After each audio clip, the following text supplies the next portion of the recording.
Let me guess your brilliant marketing strategy. You're gonna take a 15-second clip from your phone and you're gonna slap some trending audio on it, and then you're gonna sit back and wait for your millions of dollars to roll in while that video goes viral. And then when your video flops, you're gonna tell everyone that social media is broken and video doesn't work and that you shouldn't try it anymore because you already tried everything else. Look, let's be honest, that's not marketing. That's just adding noise. And that's adding noise to a social media that's already full of crappy content. And I'm just gonna be straight with you. It's a complete waste of your time. You need to stop hoping for a miracle and start using Instagram correctly.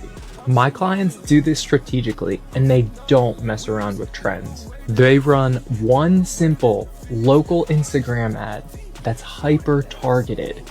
So it's reaching all of their potential local clients that are directly in their service area right now and are looking for a service just like theirs. If you want to stop just making noise and start generating inbound leads that actually want your service and aren't going to be tire kickers, then comment ads below and it's time to learn how I do it for my clients, right?